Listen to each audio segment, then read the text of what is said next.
एक घने काले जंगल में खून से लथपथ एक योद्धा घुटनों के बल गिरा हुआ।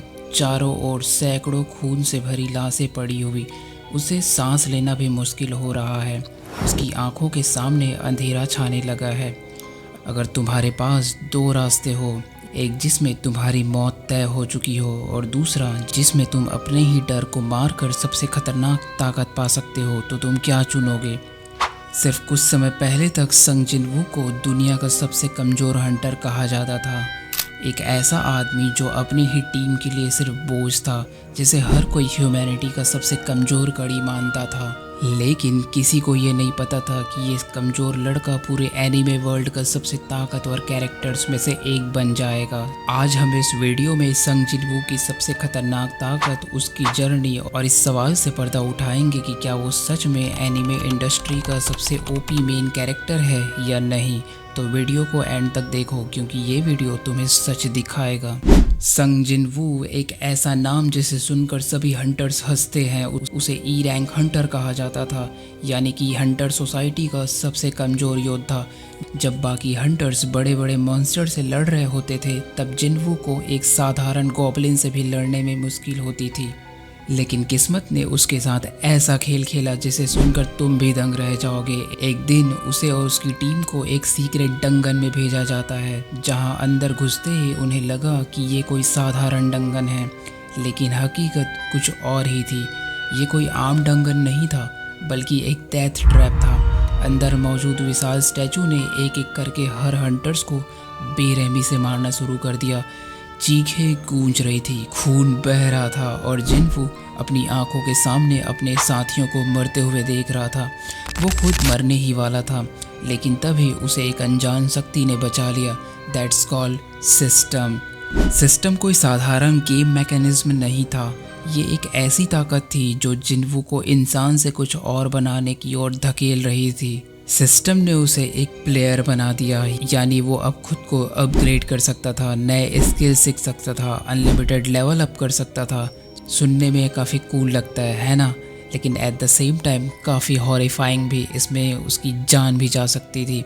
दिन बीतते गए, जिनवू हर लड़ाई के साथ और भी ज़्यादा पावरफुल होता गया, पर असली मोड़ तब आया जब उसे शैडो मोनार्क की पावर का एहसास होता है। एक एक करके उसने हर दुश्मन को अपनी ताकत के आगे झुका दिया और फिर वो पूरी दुनिया का सबसे खतरनाक हंटर बन गया। एक ऐसा लड़का जो एक समय तक सबसे कमज़ोर हंटर था, ई रैंक हंटर था, लेकिन अब वो दुनिया का सबसे बड़ा हंटर बन गया, यानी कि वो एस रैंक हंटर्स को भी पीछे छोड़ चुका था।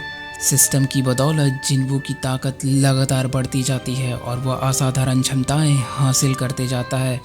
बेसिक एबिलिटीज़ में हम देखते हैं कि संग जिनवू के पास बहुत ज़्यादा स्पीड और स्ट्रेंथ है। आप इस बात से अंदाज़ा लगा सकते हैं कि जिनवू की स्पीड आम हंटर से सैकड़ों गुना तेज और ताकतवर है। किसी भी चोट से पलक झपकते हील करने की super healing ability, limitless growth उसके कूल और बेसिक एबिलिटीज़ हैं।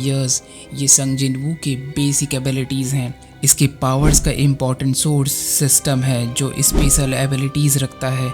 लेवल अप करना, स्किल रेप्लिकेशन, शैडो एक्सचेंज करना, जिसमें जिनवू ही एक ऐसा हंटर है जो अपने स्टेट्स बढ़ा सकता है, किसी भी एनिमीज़ के स्किल को सीख सकता है।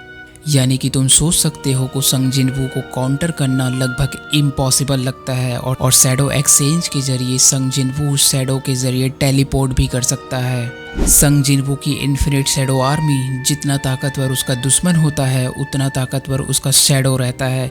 उसके सबसे पावरफुल जनरल्स बेरू, इग्रिस लिटरली जिनवू को अनडिफिटेबल बना देते हैं।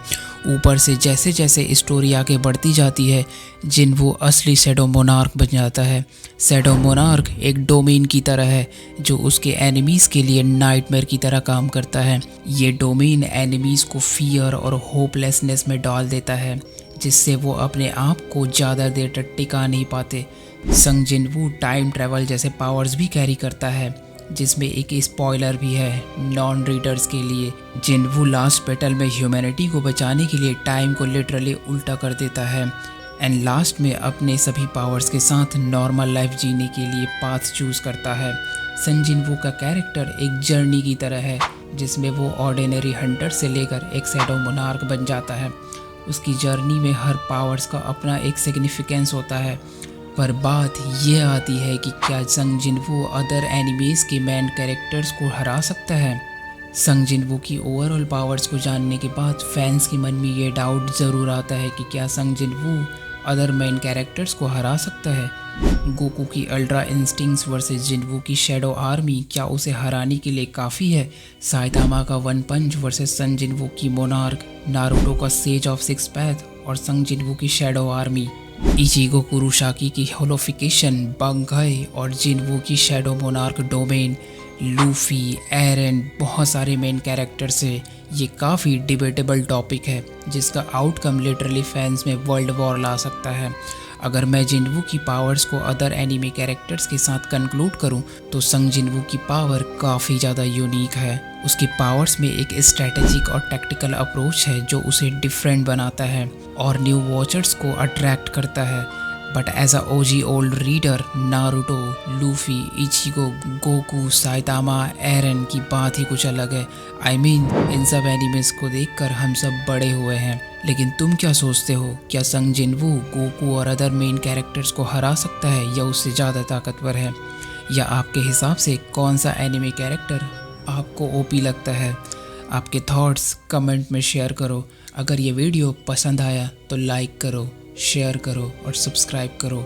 हम मिलते हैं अगले वीडियो में। तब तक stay otaku, stay awesome, sayonara.